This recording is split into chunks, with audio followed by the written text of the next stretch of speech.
नमस्कार। हाँ। आज हम क्रिप्टो करेंसी की दुनिया में जो ताज़ा हलचल है उस पर एक नज़र डालते हैं। हमारे पास कुछ लेख और नोट्स हैं हाँ। और हम कोशिश करेंगे कि इनमें से जो मुख्य बातें हैं उन्हें निकालें।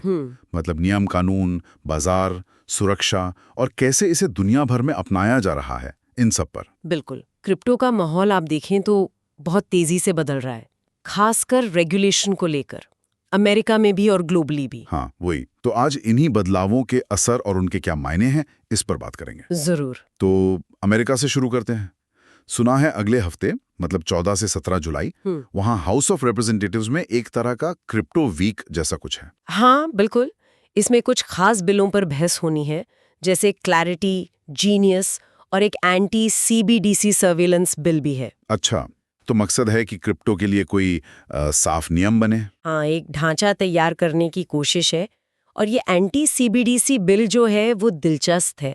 उसका मकसद सरकारी डिजिटल करेंसी के निगरानी क्षमताओं को सीमित करना है। और न्यूयॉर्क की अटॉर्नी जनरल वो जीनियस एक्ट को और भी सख्त करने की बात कर रही हैं। हाँ, उनकी मांग है कि स्टेबल कॉइन जारी करने वालों पर बैंकों जैसे ही नियम लागू हों और ग्राहकों के लिए एफडीआईसी जैसा बीमा कवर भी हो।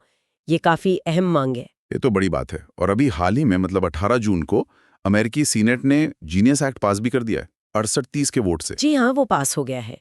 और उसमें सबसे बड़ा पॉइंट यही है कि स्टेबल कॉइन वालों को 1.1 के अनुपात में डॉलर या फिर कोई सुरक्षित संपत्ति का रिजर्व रखना ही होगा। तो इससे स्थिरता आएगी। उम्मीद तो यही है, स्थिरता लाने की कोशिश है, लेकिन कुछ चिंताएं भी हैं, जैसे हितों के टकराव का मसला है, या ये नियम कार्यकारी शाखा की निगरानी से कहीं पूरी तरह बाहर तो नहीं है। ये सब सवाल उठ रहे हैं। अच्छा, तो ये तो केंद्र सरकार की बात हुई, लेकिन कंपनियां क्या कर रही हैं और राज्यों के स्तर पर क्या चल रहा है?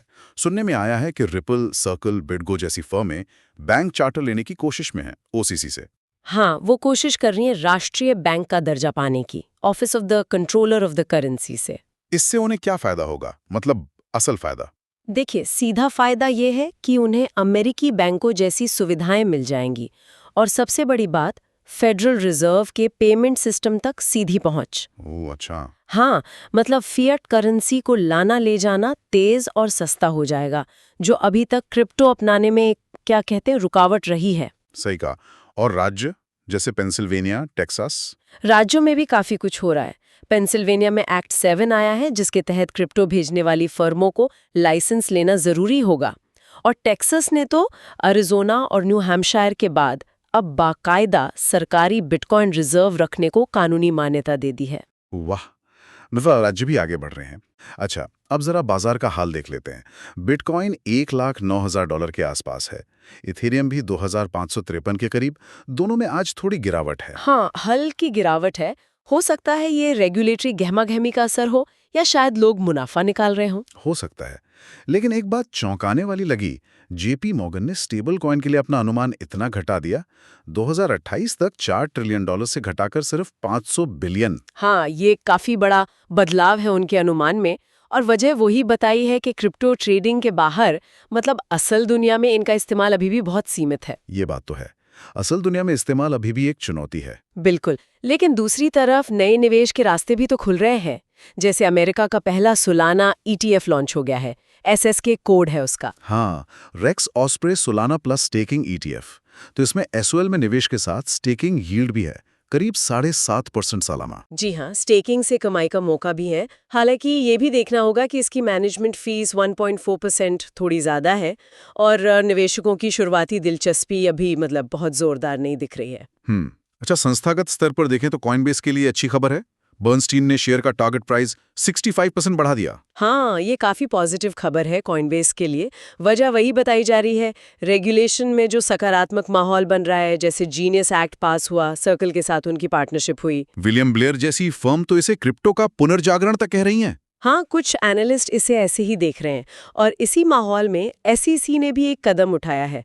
कमिश्नर हेस्टर पियर्स की अगुवाई में एक क्रिप्टो टास्क फोर्स बनाई है। अच्छा, इसका क्या काम होगा? इसका काम बहुत जरूरी है, ये तय करना कि कौन सी क्रिप्टो संपत्ति सिक्योरिटी है और कौन सी नहीं। इससे आगे पॉलिसी बनाने और नियम लागू करने में स्पष्टता आएगी, जिसकी इंडस्ट्री को आप जानते हैं काफी जरूरत है। हाँ, ये स्पष्टता तो बहुत जरूरी है। अच्छा, ये सब तो ठीक है, पर सुरक्षा का क्या? ये एक बड़ा सिरदर्द बनता जा रहा है, और सिर्फ डिजिटल चोरी नहीं, बल्कि शारीरिक हमले। पिछले 18 महीनों में 231 से ज्यादा हिंसक हमले हुए हैं क्रिप्टो निवेशकों पर, अपहरण तक। हाँ, ये आंकड़ा वाकई चौंकाने वाला है और बहुत चिंताजनक भी। दिखाता है कि क्रिप्टो का असर अब सिर्फ डिजिटल दुनिया तक ही सीमित नहीं रहा। लोग अब अपनी सुरक्षा के लिए गार्ड रख रहे हैं। बीमा कंपनियां भी खास क्रिप्टो रिस्क वाले बीमा प्रोडक्ट ला रही हैं। ये तो बिल्कुल नई बात है। मतलब मामला काफी गंभीर हो गया है। बिल्कुल, लेकिन इसी माहौल में एक और चीज देखिए, क्रिप्टो माइनिंग हार्डवेयर की मांग आसमान छू रही है। 2024 में ये बाजार 30.7 बिलियन का था। और 2030 तक 51.8 बिलियन पार करने का अनुमान है। जी हाँ, वजह है नई टेक्नोलॉजी और कुछ देशों की सहायक नीतियां भी। और दुनिया भर में क्या चल रहा है? क्या और देश भी इसे अपना रहे हैं? हाँ, वैश्विक स्तर पर भी इसे अपनाने का चलन दिख रहा है। जैसे पाकिस्तान ने मार्च 2025 में एक क्रिप्टो काउंसिल बनाई और उन्होंने अपनी अतिरिक्त बिजली इस्तेमाल करके माइनिंग करने और स्टेट बिटकॉइन रिजर्व बनाने का भी ऐलान किया है। अच्छा, पाकिस्तान भी? हाँ, ये ग्लोबल साउथ में क्रिप्टो अपनाने का एक अच्छा उदाहरण है। और अमेरिका में ही 40 से ज्यादा राज्यों में 2025 के दौरान क्रिप्टो या डिजिटल संपत्ति से जुड़े बिल लंबित हैं। जैसे एरिजोना में डिजिटल एसेट रिजर्व की बात हो रही है, अरकानसस में इसकी कानूनी परिभाषा तय करने की कोशिश चल रही है। तो कुल मिलाकर तस्वीर ये बन रही है कि अमेरिका में नियम बनाने की रफ्तार तेज हुई है, बाजार में नए उत्पाद आ रहे हैं, पर स्थिरता पूरी नहीं है। हाँ, बड़ी कंपनियां दिलचस्पी दिखा रही हैं, हाँ, लेकिन सुरक्षा, खासकर फिजिकल सुरक्षा, एक बड़ी चिंता बन गई है, और दुनिया भर में अपनाने का ट्रेंड भी बढ़ रहा है। बिल्कुल। और इन सभी स्रोतों को, मतलब इन सभी डेवलपमेंट्स को एक साथ रखकर देखें तो एक सवाल मन में आता है क्या? कि क्या क्रिप्टो को सच में आम लोगों तक पहुंच जाने की कुंजी, वो चाबी, इस बात में छिपी है कि कैसे इनोवेशन, सुरक्षा की जरूरत है और साफ सुथरे नियमों के बीच एक सही संतुलन बनाया जाए। ये सोचने वाली